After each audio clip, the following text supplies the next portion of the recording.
Hello viewers, welcome to ఏకమైస్ academy. ఈ రోజు మనం ఎన్వైరన్మెంట్లో ఒక ఇంపార్టెంట్ టాపిక్ అయిన బయో రెమిడియేషన్ గురించి డిస్కస్ చేద్దాం. సో ఇది ఏపీఎస్సి గ్రూప్ 2 మెయిన్స్లో ఉన్న సిలబస్లో ఉన్న టాపిక్ ఇది. సో ఈ రోజు మనం బయో రెమిడియేషన్ ఏంటి, బయో రెమిడియేషన్ అనేది మనకి ఎలా హెల్ప్ చేస్తుంది, టైప్స్ ఆఫ్ బయో రెమిడియేషన్ ఏంటి, బయో రెమిడియేషన్కి ఫోటో రెమిడియేషన్కి ఉన్న డిఫరెన్స్ ఏంటి, మెథడ్స్ ఏంటి, అడ్వాంటేజెస్ అండ్ డిసడ్వాంటేజెస్ ఏంటి, ఇవన్నీ కూడా వీడియోలో చూద్దాం. రైట్. సో ఫస్ట్ అసలు బయో రెమిడియేషన్ అంటే ఒక ఓవర్వ్యూ చూస్తే కనుక మనకి రీసెంట్ టైమ్స్లో వేస్ట్ మేనేజ్మెంట్ అనేది మెయిన్ ఛాలెంజ్గా మారింది. అంటే ఎప్పుడైతే అర్బనైజేషన్, ఇండస్ట్రియలైజేషన్ ఎక్కువ అవుతూ ఉంటుందో, లేకపోతే హ్యూమన్ పాపులేషన్ గ్రోత్ కూడా ఎక్కువ అవుతుంటుందో, అప్పుడు వేస్ట్ మేనేజ్మెంట్ అనేది మెయిన్ ఛాలెంజ్ అవుతుంది. సో మనం వేస్ట్ మేనేజ్మెంట్ అనేది మనం ఎంత జాగ్రత్తగా చేసినా అది ఎక్కడో చోట డిస్పోజ్ చేయాలి. ఆ డిస్పోజ్ చేసిన ఏరియాలో ఉన్న వేస్ట్ అంతా కూడా ల్యాండ్ని, వాటర్ని కంటామినేట్ చేస్తుంది కదా.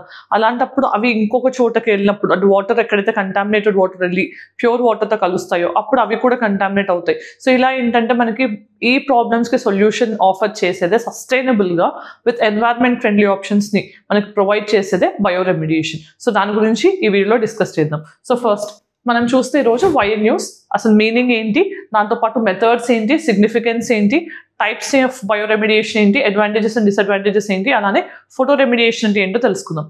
మరి ఇది మనం ఇంతగానే అనుకున్నట్టు ఎన్వైరన్మెంట్లో important topic, GS paper 3 in UPSC syllabus. So first ఇక్కడ మనం అసలు బయో రెమిడియేషన్ అంటే ఏంటి అనేది తెలుసుకుందాం. దానికి సంబంధించి మనం అర్థం చేసుకోవాల్సింది ఏంటి, ఇంక్రీజింగ్ urbanization అయినా, ఇంక్రీజింగ్ ఇండస్ట్రియలైజేషన్ అయినా, or increase in the population అయినా మనకి waste management or waste disposal ఛాలెంజెస్ని క్రియేట్ చేస్తుంది. సో ఈ వేస్ట్ని మనం హార్మ్ఫుల్ వేస్ట్ని హార్మ్లెస్ వేస్ట్గా, ఓకే, హార్మ్ఫుల్ వేస్ట్ని హార్మ్లెస్ వేస్ట్గా డిస్పోజ్ చేయాలి అని అంటే అది కొంచెం ఎకనామికల్గా కూడా మనకి చాలా కాస్ట్లీ అఫేర్ అవుతుంది. బట్ దాన్ని మనం ఎన్వైరన్మెంట్ ఫ్రెండ్లీగా, సస్టైనబుల్గా, ఎన్వైరన్మెంట్ ఫ్రెండ్లీగా, ఓకే, సస్టైనబుల్గా అండ్ కాస్ట్ ఎఫెక్టివ్గా చేయాలి అని చూస్తే కనుక దానికి మనకు బెస్ట్ సొల్యూషన్ ఏంటి అంటే బయో రెమిడియేషన్.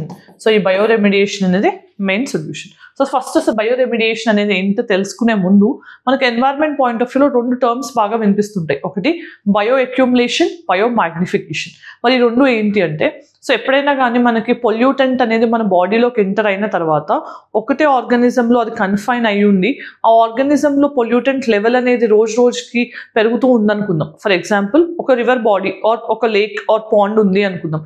దాంట్లోకి కొన్ని ఇండస్ట్రియల్ ఎఫ్లూయెంట్స్ వచ్చి కలిసాయి, అంటే కొన్ని కెమికల్స్ వచ్చి కలిసాయి హార్మ్ఫుల్వి. అవి కలిసిన తర్వాత ఏమైంది, దాంట్లో కొన్ని కెమికల్స్ ఎక్కువ అవుతూ ఉంటాయి కదా. సో ఆ కెమికల్స్ని ఆ ఫిష్ తీసుకుంది అనుకుందాం, ఆ లేక్లో కానీ పాండ్లో ఉన్నా కానీ ఫిష్ కానీ. సో మళ్ళీ అవే వాటర్ని అవి తాగుతూ ఉంటుంది కదా. సో అక్కడ ఏంటంటే ఈ రోజు తీసుకున్న పొల్యూటెంట్ లెవెల్తో పోలిస్తే రేపు తీసుకున్న పొల్యూటెంట్ లెవెల్ అనేది ఇంకొంచెం యాడప్ అవుతూ ఉంటుంది. అదే ఒకటే ఆర్గానిజంలో కన్ఫైన్ అవుతుంది. దాన్ని బయో అక్యుములేషన్ అంటాం. బయో మ్యాగ్నిఫికేషన్ అంటే ఎప్పుడైతే ఆ ఫిష్ని హ్యూమన్స్ కానీ అదర్ ఆర్గానిజమ్స్ తింటాయో, అంటే ఒక ఆర్గానిజం నుంచి ఇంకొక ఆర్గానిజంకి ఫుడ్ చైన్ ద్వారా ఎప్పుడైతే మనకు పొల్యూటెంట్ అనేది ట్రాన్స్ఫర్ అవుతుందో దాన్ని బయో మ్యాగ్నిఫికేషన్ అంటాం. సో 2 కూడా చాలా ఇంపార్టెంట్ టాపిక్స్, ఇవి తెలుసుకోవాలి. రైట్. దెన్ మరి ఇక్కడ మనం అసలు బయో రెమిడియేషన్ అనే కాన్సెప్ట్ గురించి చూసాం. అసలు బయో అంటే ఏంటి, living organisms. Right. So bio అంటే లైఫ్ కానీ లివింగ్ ఆర్గానిజమ్స్కి సంబంధించిన దాన్ని మనం జనరల్గా బయో అంటాం.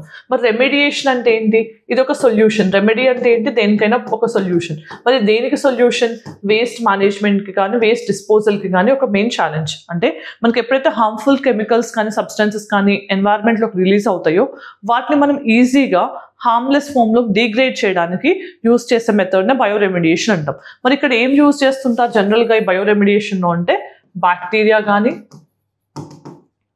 ఫంగై కానీ, రైట్. సో డిఫరెంట్ ప్లాంట్స్ని కానీ ఆర్ ఎనీ లివింగ్ మైక్రోబ్స్ని ఆర్ లివింగ్ మైక్రో ఆర్గానిజమ్స్ని యూజ్ చేసి వాటిని మనం ట్రీట్ చేస్తాం అనమాట.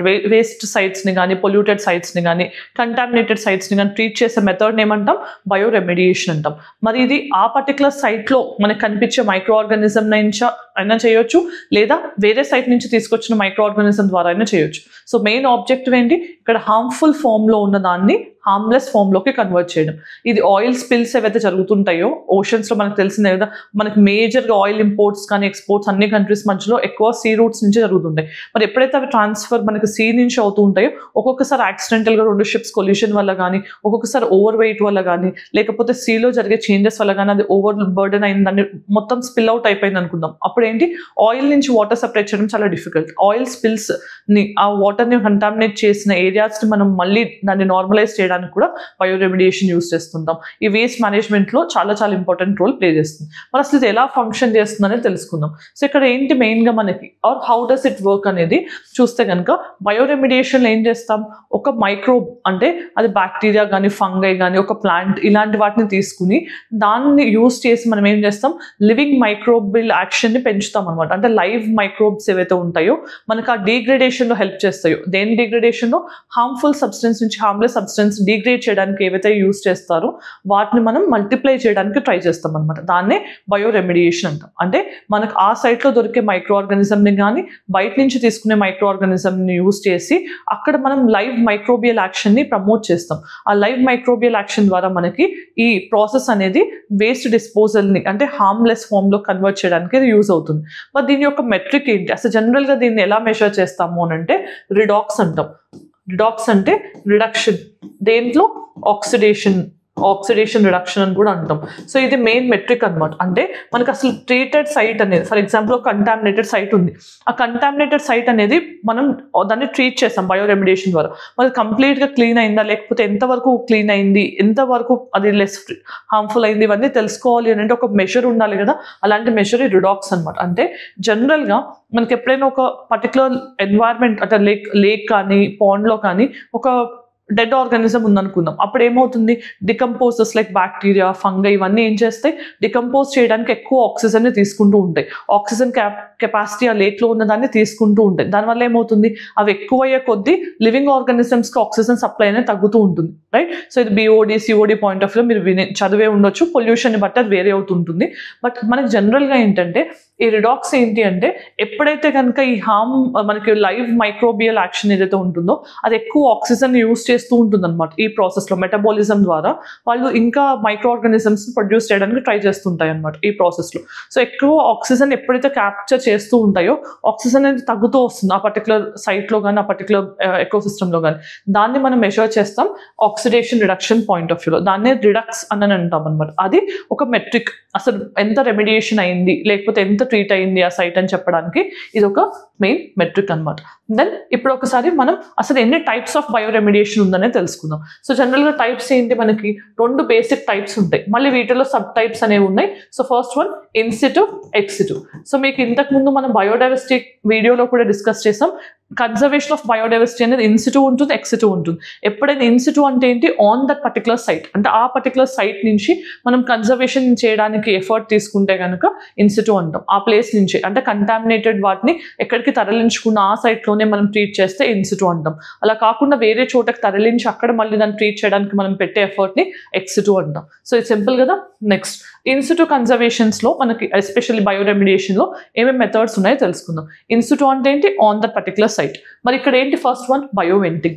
బయోవెంటింగ్ అంటే ఏంటి, ఇక్కడ కంటామినేటెడ్ సైట్ ఏదైతే ఉందో దాంట్లో అక్వేషియస్ సొల్యూషన్ని అంటే కొంచెం లిక్విడ్ సొల్యూషన్ని ఇంజెక్ట్ చేస్తూ ఉంటారు అనమాట. దానివల్ల ఏమవుతుంది, మనకి ఆక్సిజన్ అనేది అండ్ న్యూట్రియన్ సప్లై అనేది జరుగుతూ ఉంటుంది ఈ అక్వేషియస్ సొల్యూషన్ పంపించడం వల్ల. దానివల్ల ఏమవుతుంది, ఈజీగా కంటామినేటెడ్ సైట్ని ట్రీట్ చేయడం అనేది పాసిబుల్ అవుతుంది. బయోవెంటింగ్ అంటే మనం అక్వేషియస్ సొల్యూషన్స్ని కంటామినేటెడ్ సైట్ ద్వారా పాస్ చేయడం వల్ల ఆక్సిజన్ సప్లై న్యూట్రియన్ సప్లై ఎక్కువ అవుతుంది.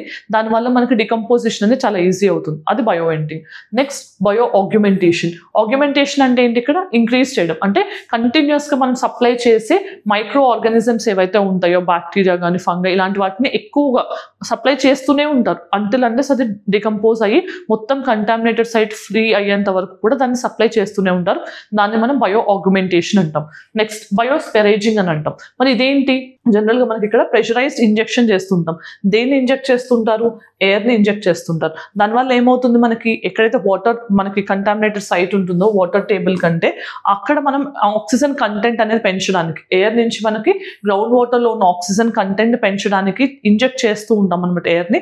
దాన్ని బయోస్పేరేజింగ్ అంటాం. ఇక్కడ ఆక్సిజన్ని మనం పెంచడం వల్ల ఏమవుతుంది, డికంపోజిషన్ కానీ డిగ్రేడేషన్ అనేది ఫాస్టర్గా అవుతుంది. దానివల్ల మనకి క్లీన్గా సైట్ అనేది మారుతుంది. ఇవన్నీ కూడా ఇన్సిటివ్ మెథడ్స్ అనమాట. మరి ఎక్సిటివ్ మెథడ్స్ చూద్దాం. సో ఫస్ట్ వన్ ఏంటి, ల్యాండ్ ఫార్మింగ్. అంటే మనం ఎక్కడో పొల్యూట్ అయిన సైట్ని మొత్తం కలెక్ట్ చేసి, అంటే వేస్ట్ మొత్తం కలెక్ట్ చేసి ఇంకొక చోటకి తీసుకెళ్ళి అక్కడ ట్రీట్ చేస్తున్నాం అనమాట. మరి ల్యాండ్ ఫార్మింగ్ అంటే ఏంటి, జనరల్గా ఈ పొల్యూటెడ్ సైట్ ఏదైతే ఉందో దాన్ని మొత్తం కూడా తీసుకెళ్ళి మళ్ళీ అక్కడ ఒక చోట పెట్టి దాన్ని స్ట్రైట్గా ఒక రివర్ బెడ్ లాగా తయారు చేసిన దాని మీద పెట్టి దాని మీద టిల్ చేస్తూ ఉంటారు, అంటే దున్నుతూ ఉంటారు. దానివల్ల ఏమవుతుంది, జనరల్గా మనకి మొత్తం కూడా అది మొత్తం డిగ్రేడ్ అయిపోయి మొత్తం డికంపోజ్ అయిపోయి క్లీన్ అయ్యేంత వరకు కూడా ఈ యాక్టివిటీ కంటిన్యూ అవుతుంటుంది. దాన్ని ల్యాండ్ ఫార్మింగ్ అంటాం. సో ఇక్కడ చూడండి, కంటామినేటెడ్ సైట్ ఇస్ ఎక్స్కవేటెడ్, తీసి దాన్ని spread over already prepared bed, ఒక ప్రిపేర్డ్ ప్లాట్ఫామ్ మీద పెట్టి దాన్ని tilled regularly until the pollutants are degrade. అది కంటిన్యూస్ ప్రాసెస్ అనమాట. Then composting. సో కంపోస్టింగ్ అంటే మనకు తెలిసిందే, general contaminated already contaminated soil కానీ కంటామినేటెడ్ ఏరియా ఏదైతే ఉంటుందో దాన్ని మనం కొంచెం న్యూట్రియంట్ రిచ్ మీడియం అయిన కంపోస్ట్ యాడ్ చేసి ఫర్దర్గా కంపోస్ట్ అనే దాన్ని పెంచే విధంగా దీన్ని చేస్తుంటారు. So combining contaminated soil with non hazardous organic అంటే హ్యూమస్ లాంటి కంటెంట్ ఉన్న దాన్ని ఆర్ మెన్యూర్తో కంబైన్ చేసిన దాన్ని మనం మళ్ళీ లెస్ హార్మ్ఫుల్ ఫామ్లో కన్వర్ట్ చేస్తాం. అదే ఇది. నెక్స్ట్ బయోపైల్స్ అంటే ఏం లేదు, ల్యాండ్ ఫార్మింగ్ అండ్ కంపోస్టింగ్ రెండింటిని కలిపితే బయోపైల్స్ అంటాం, సింపుల్. దెన్ బయోరియాక్టర్స్ అంటే ఏంటి, సో ఇవి కొన్ని రియాక్టర్స్ అంటే ఏంటి, ఎక్కడైతే మనకి రియాక్షన్ జరుగుతూ ఉంటుంది. ఇక్కడ ఏం చేస్తారు అంటే మనకు ఒక వెజల్లో 3 phases మనకు ఏదైతే కంటామినేటెడ్ సాయిల్ ఉందో దాని 3 phases 3 different solid liquid gaseous మీడియంలో ప్రెజెంట్ చేస్తారనమాట. దానివల్ల ఏమవుతుంది, మనకి సాయిల్ బౌండ్ ఏవైతే వాటర్ బౌండ్ ఉంటాయో వాటిని ఈజీగా మనం డిగ్రేడ్ చేయడానికి స్కోప్ ఉంటుంది. ఇది బయో రియాక్టర్స్. మరి నెక్స్ట్ అడ్వాంటేజెస్ ఏంటి, అసలు ఈ బయో రెమిడియేషన్ వల్ల మనకు ఉండే అడ్వాంటేజెస్ ఏంటి. First thing cost. So cost అనేది తగ్గుతూ ఉంటుంది, రైట్. సో ఇది ఫస్ట్ అడ్వాంటేజ్. సెకండ్ అడ్వాంటేజ్ ఏంటి, ఇది ఎన్వైర్మెంటలీ friendly option. Okay, ఎన్వైర్మెంటలీ friendly option. తర్వాత ఇది చాలా వెరైటీ ఆఫ్ పొల్యూటెడ్ సైట్స్ని మనం ట్రీట్ చేయడానికి యూస్ అవుతుంది. ఫర్ ఎగ్జాంపుల్ పెస్టిసైడ్స్ని కానీ సాల్వెంట్స్ని కానీ హైడ్రోకార్బన్స్ కానీ ఎనీ టైప్ ఆఫ్ పొల్యూటెంట్, చాలా వరకు అన్ని పొల్యూటెంట్స్ని డిగ్రేడ్ చేయడానికి ఇది హెల్ప్ అవుతుంది. దాని తర్వాత మనకి ఇది స్కేలబుల్ కూడా అనమాట, అంటే మనం ఎక్కడికైనా ఈజీగా దీన్ని యూస్ చేసేటట్టు ఫ్లెక్సిబుల్గా ఉంటుంది. ఇవన్నీ కూడా అడ్వాంటేజెస్. మరి డిసడ్వాంటేజెస్ విషయానికి వస్తే ఇది మెయిన్ డిసడ్వాంటేజ్ ఏంటి అంటే ఇక్కడ దీని కంటామినేషన్ అనే దాని నుంచి మనకు టాక్సిసిటీ అనేది రిలీజ్ అయ్యే ఛాన్స్ ఉంటుంది, అది మెయిన్ డిసడ్వాంటేజ్.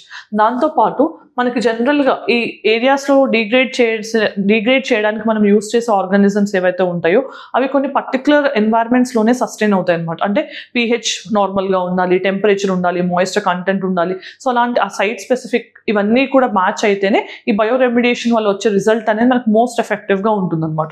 సో అలా సైట్ స్పెసిఫిక్ కండిషన్స్ అనేవి మ్యాచ్ అవుతూ ఉండాలి, అదొక మెయిన్ డిసడ్వాంటేజ్ అనమాట. సైట్ స్పెసిఫిక్ కండిషన్స్ అనేవి ఉండాలి. దాని తర్వాత మెయిన్ డిసడ్వాంటేజ్ ఇంకొకటి ఏంటి మనకి బయో రెమిడియేషన్ వల్ల అంటే ఈ డిగ్రేడేషన్ ప్రాసెస్ ఏదైతే ఉంటుందో అది ఒక్కొక్కసారి మొత్తం కూడా చాలా టైం టేకింగ్ ప్రాసెస్ అనమాట. జనరల్గా పైరాలిసిస్ మనం ఇన్సినరేషన్ చేస్తుంటాం కదా, ఇవేంటి జనరల్గా వేస్ట్ మేనేజ్మెంట్ చేసే టెక్నిక్స్ అనమాట. పైరాలిసిస్ కానీ ఇన్సినరేషన్ కానీ ఇవన్నీ. మరి వీటితో పోలిస్తే మనకి బయో రెమిడియేషన్ అనేది చాలా టైం టేకింగ్ ప్రాసెస్, సో చాలా స్లోగా జరుగుతూ ఉంటుంది అనమాట. దానివల్ల ఏమవుతుంది, మనకి కాస్ట్ కూడా ఒకసారి పెరిగే ఛాన్స్ ఉంటుంది వీటితో పోలిస్తే, రైట్. సో ఇలా డిసడ్వాంటేజెస్ కూడా ఉన్నాయి. మరి ఇప్పుడు మనం ఫైటో రెమిడియేషన్ అనుకున్నాం కదా, దాని గురించి డిస్కస్ చేద్దాం. బయో రెమిడియేషన్లో మనం any living organism or microbial యాక్షన్స్ని యూస్ చేసి డిగ్రేడ్ చేస్తూ ఉంటాం. మరి ఫైటో రెమిడియేషన్ అంటే ఏంటి, ఫైటో అంటే ప్లాంట్స్. ఇక్కడ లివింగ్ ప్లాంట్స్ని యూస్ చేసి కొన్ని ప్లాంట్స్ని యూస్ చేసి డిగ్రేడెడ్ సైట్ని రెమిడీ చేస్తుంటాం, అంటే దాన్ని క్లీన్ చేస్తూ ఉంటాం అన్నమాట. దాన్ని ఫైటో రెమిడియేషన్ అంటాం. మరి ఫస్ట్ మెథడ్ ఏంటి, phyto extraction or phyto accumulation. దీనిలో ఏం జరుగుతుంది అంటే హార్మ్ఫుల్ సబ్స్టెన్సెస్ ఏవైతే ఉంటాయో వాటన్నిటినీ కూడా అక్యుములేట్ చేసుకుంటాయి ప్లాంట్స్. ఎక్కడ ఏ టైప్ ఆఫ్ ప్లాంట్స్ అయితే ఆ కెపాసిటీని కలిగి ఉన్నాయో అవి వాటి రూట్స్ దగ్గర హార్మ్ఫుల్ సబ్స్టెన్సెస్ని అక్యుములేట్ చేసి ఎక్స్ట్రాక్ట్ చేసుకుంటాయి అనమాట. దానివల్ల ఏమవుతుంది, మొత్తం సైట్ అనేది క్లీన్ అవుతుంది. దాన్ని phyto extraction or phyto accumulation అంటాం. Next phyto transformation. దీనిలో ఏం జరుగుతుంది, ఆర్గానిక్స్ మనం జనరల్గా కంటామినేటెడ్ సైట్లో ఉన్న పొల్యూటెంట్స్ అనేవి ఆర్గానిక్ ఫామ్లోకి, అంటే కొంచెం మంచి యూస్ఫుల్ ఫామ్లోకి కన్వర్ట్ అవుతాయి అనమాట. దాన్ని ఫైటో ట్రాన్స్ఫర్మేషన్ అంటాం. ఇక్కడ చూడండి, refers to the uptake of organic contaminants from soil and sediments, and they are transformed to a more stable and less toxic way. అంటే హార్మ్ఫుల్ నుంచి లెస్ హార్మ్ఫుల్ ఫామ్ లోకి convert చేస్తాయి ప్లాంట్స్ అనేవి. దాన్ని phyto transformation అంటాం. దాని phyto stabilisation అంటే ఏంటి, మనకి ఇక్కడ ప్లాంట్స్ అనేవి ఆ పొల్యూటెడ్ సైట్ అనేది, ఫర్ ఎగ్జాంపుల్ ఇప్పుడు ఒక చోట నుంచి ఇంకో చోటకి వాటర్ వల్ల కానీ, విండ్ వల్ల కానీ, ఎయిర్ వల్ల కానీ ఏదైనా స్ప్రెడ్ అయ్యే ఛాన్స్ ఉంది అనుకుందాం. లీచింగ్ వల్ల జనరల్గా స్ప్రెడ్ అవుతుంటుంది. అలా స్ప్రెడ్ అవ్వకుండా అక్కడి వరకే రిస్ట్రిక్ట్ చేస్తూ దాన్ని స్టెబిలైజ్ చేస్తాయి అనమాట. దాన్ని ఫైటో స్టెబిలైజేషన్ అంటాం. అంటే దాని మూవ్మెంట్ అనేది ఇంకా ఫర్దర్గా లేకుండా, ఫర్దర్ కంటామినేషన్ జరగకుండా చేసేదాన్ని ఫైటో స్టెబిలైజేషన్ అంటాం. దాని తర్వాత ఫైటో డిగ్రేడేషన్. ఇక్కడ ఏంటి, కంటామినెంట్స్ని డిగ్రేడ్ చేస్తూ ఉంటాయి అనమాట. చిన్న చిన్న కాంపోనెంట్స్గా కన్వర్ట్ చేసి ఎక్కడ జరుగుతుంటుంది ఇదంతా, రైజోస్ఫియర్. ఈ రైజోస్ఫియర్ అంటే ఏంటి, మనకి ఎక్కడైతే రెస్పిరేషన్ అండ్ న్యూట్రియంట్ ఎక్స్చేంజ్ రూట్స్లో జరుగుతుంటుందో దాన్ని మనం రైజోస్ఫియర్ అంటాం అనమాట. అక్కడ మనకి బ్రేక్ డౌన్ అనేది జరుగుతూ ఉంటుంది, కంటామినెంట్ బ్రేక్ డౌన్ అనేది, దాన్నే ఫైటో డిగ్రేడేషన్ అంటాం. రైజో ఫిల్ట్రేషన్ అంటే ఏంటి, రైజో అంటే రూట్స్కి సంబంధించి అని గుర్తుపెట్టుకోవాలి. సో ఈ రైజో ఫిల్ట్రేషన్ జనరల్గా ఏం జరుగుతుంది, మనకి మ్యాంగ్రోవ్స్ కానీ, ఎస్టరీస్ కానీ, కోస్టల్ ఎకోసిస్టమ్స్లో ఉంటాయి కదా, అలాంటి చోట్ల ఇది ఎక్కువగా యూజ్ అవుతుంటుంది. దీనివల్ల ఏంటి, మనకి హార్మ్ఫుల్ కెమికల్స్ ఏవైతే ఉంటాయో అవి ఈజీగా డిగ్రేడ్ అవుతూ ఉంటాయి అనమాట. సో ఇక్కడ ఏంటి, కంటామినేషన్ అనేది ప్లాంట్ అనేది దాన్ని రూట్స్లోకి అబ్జార్బ్ చేసుకుని కంటామినేషన్ తగ్గిస్తూ ఉంటుంది. జనరల్గా ఇవి మనకి న్యాచురల్ వెట్లాండ్స్లో కానీ, ఎస్టరీస్, మ్యాంగ్రోవ్స్లో ఇలాంటి చోట్ల ఈ మెకానిజం అనేది యూజ్ చేస్తుంటారు. Then microremediation. So remember, bioremediation అంటే లివింగ్ ఆర్గానిజమ్స్ ఆర్ మైక్రోబ్స్ని యూజ్ చేస్తుంటాం. ఫైటో రెమిడియేషన్ అంటే ప్లాంట్స్ని యూజ్ చేస్తాం. మైకో అంటే ఫంగైని యూజ్ చేస్తాం. సో ఫంగైని యూజ్ చేసి ఇక్కడ డిగ్రేడెడ్ సైట్ని నార్మలైజ్ చేయడానికి ట్రై చేస్తాం. దెన్ మైక్రో ఫిల్ట్రేషన్ అంటే ఏంటి, మైక్రో ఫిల్ట్రేషన్ అంటే ఏంటి, ఇక్కడ ఒక పర్టికులర్ టైప్ ఆఫ్ ఫంగల్ని యూజ్ చేస్తారు అనమాట. దాన్ని ఏమంటాం, మైసీలియా అని అంటాం. ఈ ఫంగస్ని యూజ్ చేసి టాక్సిక్ వేస్ట్ని కొంచెం లెస్ హార్మ్ఫుల్ ఫామ్లో కన్వర్ట్ చేయడాన్నే మనం మైక్రో ఫిల్ట్రేషన్ అంటాం. సో ఇవన్నీ కూడా ఫైటో రెమిడియేషన్లో ఉన్న టెక్నిక్స్. సో బయో రెమిడియేషన్లో ఉన్న ఇన్సిటివ్, ఎక్సిటివ్, దాంతోపాటు ఫైటో రెమిడియేషన్లో ఉన్న టెక్నిక్స్ ఏంటనేది చూసాం. సో ఇప్పుడు ప్రాక్టీస్ క్వశ్చన్ ఏంటని చూద్దాం. Consider following statements regarding bioremediation. So it involves the use of bacteria and fungi. ఈ బ్యాక్టీరియా ఫంగైని యూజ్ చేసి మనం ఏం చేయొచ్చు బయోరెమిడియేషన్ ద్వారా అనేది కరెక్ట్ ఆప్షన్ పిక్ చేసి మీ ఆన్సర్ కామెంట్ సెక్షన్లో చెప్పండి. Then mains question, explain the concept of bioremediation. So first అసలు అది ఏంటి అని ఎక్స్ప్లెయిన్ చేసి, తర్వాత what is it significance in addressing environmental pollution. So దాని యొక్క ఇంపార్టెన్స్ ఏంటి అనేది రాస్తూ డిస్కస్ ద ఛాలెంజెస్. సో మనం డిసడ్వాంటేజెస్ చూసాం కదా, లార్జ్ స్కేల్లో దీన్ని ఎందుకు ఇంప్లిమెంట్ చేయలేకపోతున్నాం, దాంట్లో ఉన్న డ్రాబ్యాక్స్ ఏంటి అనేది సెకండ్ పార్ట్ ఆఫ్ ద క్వశ్చన్లో అడ్రస్ చేయండి. సో మరి ఈ రోజు మనం ఈ వీడియోలో ఏం డిస్కస్ చేసాం, బయోరెమిడియేషన్ అనే కాన్సెప్ట్ చూసాం. బయోరెమిడియేషన్లో ఉండే టైప్స్ ఏంటి, ఇన్సిటివ్, ఎక్సిటివ్ మెథడ్స్ చూసాం. అలానే ఫైటో రెమిడియేషన్ ఏంటి చూసాం, దాంట్లో ఉండే మెథడ్స్ చూసాం, long with advantages and disadvantages. So ఇది ఈ రోజుకి సంబంధించిన వీడియో. ఈ వీడియో మీకు నచ్చినట్లయితే మీ ఒపీనియన్ కామెంట్ సెక్షన్లో చెప్పండి. Thanks for joining. All the very best.